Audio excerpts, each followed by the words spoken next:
À quoi sert le corosol? Bien que nous puissions tirer profit de toute la plante, c'est-à-dire de ses feuilles, ses fruits, ses fleurs, ses racines, ses tiges ou son écorce, la plupart des propriétés médicinales du corosol se trouvent dans ses feuilles. Le corosol est une plante poussant dans les Caraïbes en Amérique centrale et du Sud.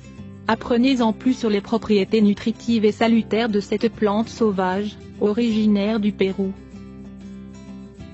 Les caractéristiques du corosol. Le corosol se compose principalement d'eau, sa chair offre des dizaines d'éléments nutritifs, tels que de fortes doses de vitamine C, aidant à maintenir un taux d'antioxydants dans le corps stable et sain. Il possède aussi des protéines, des minéraux, du potassium, du calcium, du phosphore, du fer et des lipides.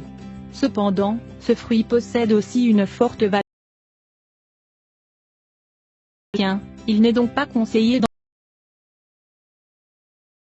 pulpe de corosol peut être consommée diluée avec de l'eau ou du jus pour profiter de ses propriétés diurétiques. Il est un puissant régulateur des fonctions de l'organisme, il lutte contre l'hypertension, les maladies des voies respiratoires, surtout consommé froid, il purifie et maintient la santé du foie et régule les niveaux de sucre dans le sang, idéal pour les personnes ayant du diabète. Vous pouvez aussi manger les feuilles de corosol, pour traiter des cas d'oreillons, de nervosité ou d'insomnie. L'utilisation d'un mélange d'une poignée de feuilles et de fleurs de cette plante peut faire une infusion sucrée avec du miel traitant les états grippaux, ou bien encore pour améliorer la convalescence après une opération. Le corosol a très peu d'effets secondaires, mais il n'est pas recommandé aux femmes enceintes de le consommer en excès. Un morceau de temps en temps est autorisé. Vous pouvez prendre la plante entière, c'est-à-dire les feuilles, fruits, fleurs, tiges, racines et l'écorce, avec tout médicament. Le morceau avec le plus de pouvoir nutritif sont les feuilles. En Amérique, elles sont consommées comme un thé ou en smoothie. La pulpe est utilisée pour faire des smoothies, des jus de fruits, de la crème glacée et des desserts. Le goût est délicieux et sucré. Les autres noms de ce fruit sont catuche, catoche, mazazamba, chachimon, graviola, uana brésilien, sapote, araticu accent aigu, tout dépend langue ancestrale ou de la région où il est cultivé. De même, son nom scientifique est Annona muricata. Les usages médicinaux du corosol. Les graines en poudre sont utilisées en tant que répulsifs d'insectes lorsqu'elles sont étalées sur la peau. L'eau des feuilles est également indiquée pour éliminer les poux et les lentes en l'appliquant sur le cuir chevelu. Vous pouvez faire un smoothie pendant une semaine pour améliorer les symptômes de la chimiothérapie ou des médicaments très forts. Le fruit du corosol, lorsqu'il est consommé encore vert, est bon contre la jaunisse, une maladie qui affecte la couleur de la peau, tournant jaunâtre. Il faut juste le couper en 3 morceaux, retirer les graines et mélanger. À filtrer et à consommer sucré avec du miel, car à ce stade le goût est un peu amer. Faire un thé avec les feuilles de cette plante peut prévenir les hémorragies internes. La liste complète des propriétés médicinales de goyave. Il combat la pression sanguine trop élevée. Il sert pour traiter l'asthme, une maladie caractérisée par une obstruction de la respiration. Il empêche les cellules cancéreuses de se reproduire. Il réduit l'augmentation du sucre dans le sang, diabète. Il lutte contre les troubles hépatiques. Il a la capacité de réduire les tumeurs, les tissus anormaux qui produisent une augmentation de volume.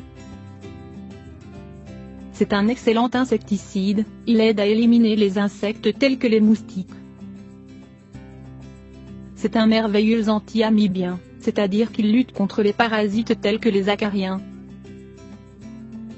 C'est un expectorant, il aide à traiter toutes sortes de maladies liées au système respiratoire, y compris la bronchite ou l'asthme. Il est vasodilatateur grâce à ses feuilles qui empêchent une mauvaise circulation. Les feuilles sont de puissants sédatifs, utilisés pour calmer les nerfs et le stress et mieux dormir. C'est un antipaludique, il lutte contre les symptômes de cette maladie, caractérisée par de la fièvre, des maux de tête et des muscles. Il favorise la sécrétion de lait, idéal pour quand une femme allaite et que le lait n'est pas bon ou trop rare. C'est un antispasmodique, il aide à prévenir ou traiter des contractions musculaires involontaires. C'est un anti-ulcéreux. Il aide à guérir les blessures et est très bon contre la gastrite. C'est un antidiarrhéique, soit par une infection ou par des troubles de l'alimentation. Les effets secondaires du corosol. Comme c'est un antimicrobien, s'il est consommé à des doses élevées, il peut modifier la flore intestinale et provoquer une constipation ou une diarrhée.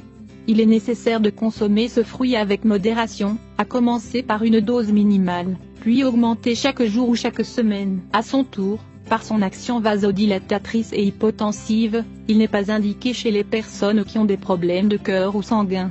Idem chez les femmes enceintes, mais il est bon après l'accouchement pour avoir assez de lait. Le corosol et le cancer. Il est important de faire un paragraphe sur la relation entre le cancer et corosol. En effet, diverses recherches ont démontré un lien entre l'écorce, les feuilles, les racines et les fruits de cette plante et son action sur les cellules de l'organisme. Cette plante ferait donc partie de la famille des alicaments anti-cancer. De plus, ce fruit sert également à réduire les symptômes des séances de chimiothérapie, en particulier en ce qui concerne les vomissements, les étourdissements et les nausées. Le corosol agit contre les cancers, du sein, de l'ovaire, du côlon, de la lymphe, du foie, de la thyroïde, du pancréas, de la prostate, des reins et des poumons.